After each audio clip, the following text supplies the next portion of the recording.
ನಾವು ಅಂದುಕೊಂಡಂತೆ ನಿಕುಂಬಿಲ ವನದಲ್ಲಿ ಭೀಕರ ಯುದ್ಧ ಆರಂಭವಾಗಿದೆಯಂತೆ. ಲಕ್ಷ್ಮಣ ಮತ್ತು ಅವನ ಕಡೆಯವರ ಅಬ್ಬರಕ್ಕೆ ರಾಕ್ಷಸ ಸೈನ್ಯ ತತ್ತರಿಸಿ ಹೋಗುತ್ತಿದೆಯಂತೆ.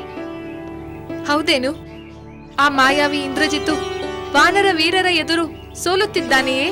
ಇಲ್ಲ ಸೀತೆ, ಅದು ಇನ್ನೂ ಸಾಧ್ಯವಾಗಿಲ್ಲ. ಏಕೆಂದರೆ ಇಂದ್ರಜಿತು ಇನ್ನೂ ಯುದ್ಧಕ್ಕೆ ಬಂದಿಲ್ಲ. ಅವನು ಇನ್ನೂ ಯುದ್ಧಕ್ಕೆ ಬಂದಿಲ್ಲವೆಂದರೆ ಅವನ ಹೋಮ ಇನ್ನೂ ಮುಗಿದಿಲ್ಲ ಎಂದು ಅರ್ಥ ಅಲ್ಲವೇ? ಹೌದು ಸೀತೆ, ಹೋಮ ಮುಗಿದಿದ್ದರೆ ಅವನು ಖಂಡಿತ ಯುದ್ಧಕ್ಕೆ ಬರುತ್ತಿದ್ದ. ಲಕ್ಷ್ಮಣ ಅವನ ಹೋಮವನ್ನು ಭಂಗಪಡಿಸಬೇಕಲ್ಲವೇ? ಹೌದು ಸೀತೆ, ಆ ಪ್ರಯತ್ನದಲ್ಲೇ ಅವರಿದ್ದಾರೆ. ಕಾವಲು ರಾಕ್ಷಸರ ಅಡ್ಡಿಯನ್ನು ನಿವಾರಿಸಿಕೊಳ್ಳದೆ ಇಂದ್ರಜಿತುವನ್ನು ಸಮೀಪಿಸುವುದು ಅವರಿಂದ ಹೇಗೆ ಸಾಧ್ಯ? ಅದು ಬೇಗ ಸಾಧ್ಯವಾಗಬೇಕು ತ್ರಿಜಟೆ. ಸಾಧ್ಯವಾಗುತ್ತದೆ ಸೀತೆ, ಖಂಡಿತ ಸಾಧ್ಯವಾಗುತ್ತದೆ. ನಿನಗೆ ಇನ್ನೊಂದು ವಿಷಯ ಗೊತ್ತೇ? ಏನದು ತ್ರಿಜಟೆ? ಇಂದ್ರಜಿತುವಿನ ವಧೆ ಲಕ್ಷ್ಮಣನಿಂದಲೇ ಆಗುತ್ತದೆ ಎಂದು ಹಲವರು ಮಾತನಾಡಿಕೊಳ್ಳುತ್ತಿದ್ದಾರೆ. ಅದಕ್ಕೆ ಕಾರಣವೇನೆಂದು ಗೊತ್ತೇ? ಏನು ಕಾರಣ? ಇಂದ್ರಜಿತುವನ್ನು ಕೊಲ್ಲುವ ವೀರ 14 ವರ್ಷಗಳ ಕಾಲ ಪತ್ನಿಯಿಂದ ದೂರವಿದ್ದು ಬ್ರಹ್ಮಚಾರ್ಯವನ್ನು ಪಾಲಿಸಿರಬೇಕಂತೆ. ಲಕ್ಷ್ಮಣ ಹಾಗೇ ಇರುವನಲ್ಲವೇ? ಹೌದು ತ್ರಿಜಟೆ. ಊರ್ಮಿಳೆ ನನ್ನಂತೆ ಪತಿಯೊಡನೆ ಬರಲಾಗಲಿಲ್ಲವಲ್ಲ ಎಂದು ಆಗಾಗ ವಿಷಾದ ಪಡುತ್ತಿದ್ದೇನೆ. ಹಾಗೆ ಆದದ್ದು ಒಳ್ಳೆಯದೇ ಅಲ್ಲವೇ? ಇಲ್ಲವಾದರೆ ಆ ಇಂದ್ರಜಿತುವನ್ನು ಗೆಲ್ಲಲು ಬೇರೆ ಯಾರಿಂದ ಸಾಧ್ಯವಾಗುತ್ತಿತ್ತು? ಊರ್ಮಿಳೆ ನನ್ನ ಜೊತೆಗೆ ಇದ್ದಿದ್ದರೆ ನನ್ನ ಅಪಹರಣವು ನಡೆಯದಿರಬಹುದಾಗಿತ್ತಲ್ಲವೇ? ಬಿಡು ಸೀತೆ, ಈಗ ಆ ವಿಷಯದ ಬಗ್ಗೆ ಚರ್ಚೆ ಮಾಡುವುದು ಬೇಡ. ಹೌದು, ಈಗ ಲಕ್ಷ್ಮಣ ಆ ಇಂದ್ರಜಿತುವಿನ ಮೇಲೆ ಯುದ್ಧ ಮಾಡಿ ಅವನನ್ನು ಪರಾಭವಗೊಳಿಸುವುದೇ ಮುಖ್ಯವಾಗಿದೆ. ಸೀತೆ, ವಿಭೀಷಣ ಪ್ರಭುವಿಗೆ ರಾವಣ ಪುತ್ರನ ಬಲಾಬಲಗಳ ಅರಿವಿದ್ದಿದ್ದರಿಂದಲೇ ಅವರು ಈ ನಿಕುಂಬಿಲ ವನದ ಯುದ್ಧದ ಸಲಹೆ ನೀಡಿರುತ್ತಾರೆ. ನಿಜ ತ್ರಿಜಟೆ, ವಿಭೀಷಣನಿಂದಾಗುತ್ತಿರುವ ಉಪಕಾರವನ್ನು ನಾವು ಮರೆಯುವಂತೆಯೇ ಇಲ್ಲ. ಜೊತೆಗೆ ವಿಭೀಷಣ ಪ್ರಭುವಿಗೆ ಆಶ್ರಯ ನೀಡಿ ಶ್ರೀರಾಮಚಂದ್ರ ಉಪಕಾರ ಮಾಡಿದ್ದಾರೆ. ಅವರನ್ನು ಲಂಕೆಯ ಮುಂದಿನ ರಾಜನಾಗಿ ಘೋಷಿಸಿದ್ದಾರೆ. ವಿಭೀಷಣನಿಂದ ಈ ಲಂಕೆಯ ಕಳಂಕವೆಲ್ಲ ದೂರವಾಗಬೇಕು. ಈ ಅಪ್ಪ ಮಗನ ದುಷ್ಟ ಅಟ್ಟಹಾಸವೆಲ್ಲ ಕೊನೆಯಾಗಬೇಕು. ಕೊನೆಯಾಗುತ್ತದೆ ಸೀತೆ, ಖಂಡಿತ ಕೊನೆಯಾಗುತ್ತದೆ.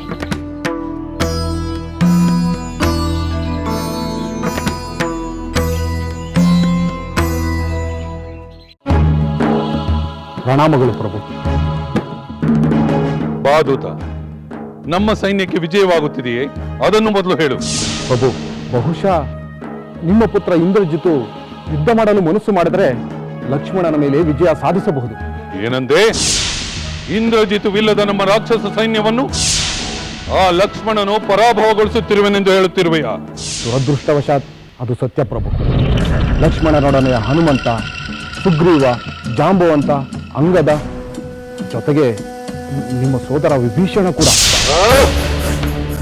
ಓ ದ್ರೋಹಿ ವಿಭೀಷಣನ ಹೆಸರೆತ್ತಬೇಡ. ಯುದ್ಧದಲ್ಲಿ ಏನಾಗುತ್ತಿದೆ ಅದನ್ನು ಹೇಳು.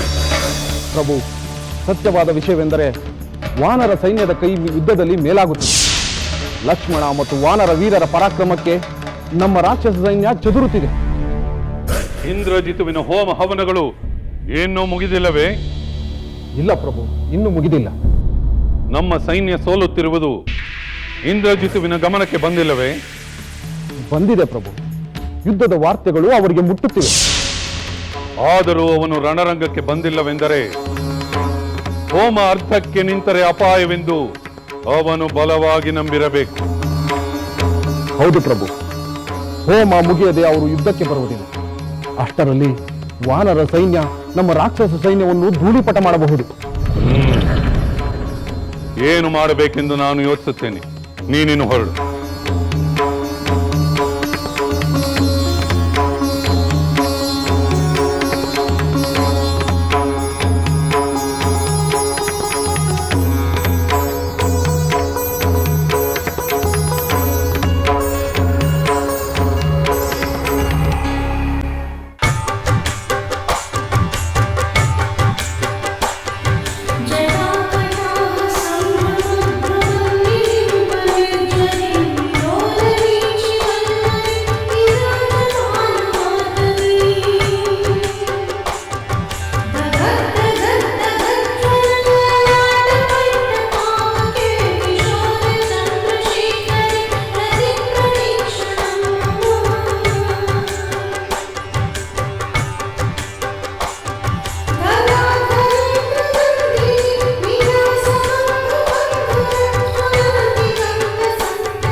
ಪ್ರಣಾಮಗಳು ಪ್ರಭು.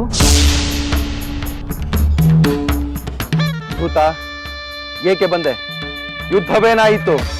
ಯುದ್ಧ ನಡೆಯುತ್ತಿದೆ ಪ್ರಭು. ಅಲ್ಲಿನ ಪರಿಸ್ಥಿತಿಯನ್ನು ತಿಳಿಸಲೆಂದೇ ನಾನು ಬಂದೆ. ನಾನು ಹೋಮ ಮುಗಿಸಿ ಬರುತ್ತೇನೆಂದು ಹೇಳಿದ ಮೇಲೆ ರಾಕ್ಷಸ ವೀರರು ನವೋತ್ಸಾಹದಿಂದ ಹೋರಾಡುತ್ತಿದ್ದಾರೆ ತಾನೆ? ವಾನರರ ಸೇನೆ ಸೋಲುತ್ತಿದೆ ತಾನೆ? ಪ್ರಭು, ಅದು ಏಕೆ ಹಿಂಜರಿಕೆ? ಅಲ್ಲೇನು ನಡೆಯುತ್ತಿದೆ ಎಂದು ಸ್ಪಷ್ಟವಾಗಿ ಹೇಳು. ಪ್ರಭು, ಆ ವಾನರರ ಕೈ ಮೇಲಾಗುತ್ತಿದೆ, ನಮ್ಮ ಸೈನ್ಯ ಹಿಮ್ಮೆಟ್ಟುತ್ತಿದೆ. ಹೀಗೆ ಆದರೆ ನಮಗೆ ಸಂಪೂರ್ಣ ಸೋಲಾಗಬಹುದು ಪ್ರಭು.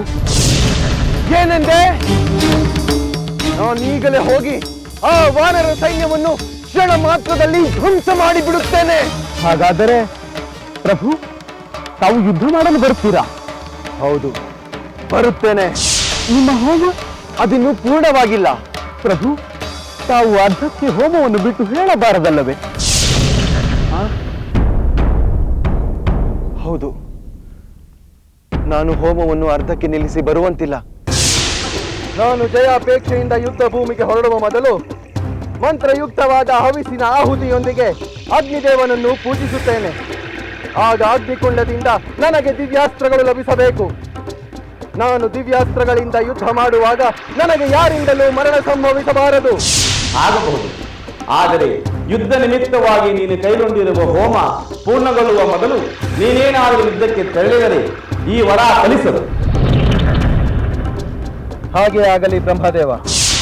ಹೋಮ ಪೂರ್ಣವಾಗುವ ಮೊದಲೇ ನಾನು ಯುದ್ಧಕ್ಕೆ ಹೋದರೆ ನನ್ನ ವಿನಾಶವಾಗಲಿ. ತಥಾ. ಹೌದು, ನಾನು ಹೋಮ ಮುಗಿಸದೆ ಇಲ್ಲಿಂದ ಬರುವಂತಿಲ್ಲ. ಅಲ್ಲಿಯವರೆಗೆ ಆ ವಾನರ ಉಬ್ಬರವನ್ನು ತಡೆಯಬೇಕೆಂದು ಸೇನಾಪತಿಗೆ ತಿಳಿಸು. ಹೋಮ ಮುಗಿದ ಕೂಡಲೇ ನಾನಿಲ್ಲಿಂದ ರಣರಂಗಕ್ಕೆ ಬಂದು ಆ ವಾನರರನ್ನು ನಾಶ ಮಾಡಿಬಿಡುತ್ತೇನೆ. ಹಾಗೆ ಆಗಲಿ ಪ್ರಭು.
ವಿಭೀಷಣ, ನಾವು ಎಷ್ಟು ಹೊತ್ತಿನಿಂದ ಯುದ್ಧ ಮಾಡುತ್ತಿದ್ದೇವೆ, ಎಷ್ಟು ರಾಕ್ಷಸರನ್ನು ಸಂಹರಿಸಿದ್ದೇವೆ. ಆದರೂ ಆ ಇಂದ್ರಜಿತು ರಣರಂಗಕ್ಕೆ ಬರುತ್ತಿಲ್ಲವಲ್ಲ. ಹೌದು ವಿಭೀಷಣ, ಆ ಇಂದ್ರಜಿತ್ ಲಕ್ಷ್ಮಣನಿಂದ ಹತನಾಗದೆ ನಾವು ಎಷ್ಟು ರಾಕ್ಷಸರನ್ನು ಕೊಂದರೂ ಪ್ರಯೋಜನವಿಲ್ಲ. ಈ ಸಲ ಅವನು ಅದೃಶ್ಯನಾಗಿ ಯುದ್ಧ ಮಾಡಲು ಪ್ರಯತ್ನಿಸಿದರೂ ಅವನನ್ನು ವಧಿಸದೆ ಬಿಡಬಾರದು. ನಿಮ್ಮೆಲ್ಲರ ಭಾವನೆಗಳು ನನಗೆ ಅರ್ಥವಾಗುತ್ತಿದೆ. ಆದರೆ ಈಗ ಆತುರಕ್ಕಿಂತ ತಾಳ್ಮೆ ಮುಖ್ಯ. ಈಗಾಗಲೇ ರಾಕ್ಷಸ ಸೈನ್ಯ ಬಲಹೀನವಾಗಿದೆ. ಅವರೆಲ್ಲರೂ ಸೋಲುತ್ತಿರುವ ವಿಷಯ ಯಜ್ಞ ಮಾಡುತ್ತಿರುವ ಇಂದ್ರಜಿತುವಿಗೆ ಈಗಾಗಲೇ ಮುಟ್ಟಿರುತ್ತದೆ. ಆದರೆ ಅವನ ಯಜ್ಞ ಕಾರ್ಯ ಖಂಡಿತ ಇನ್ನೂ ಮುಗಿದಿರುವುದಿಲ್ಲ.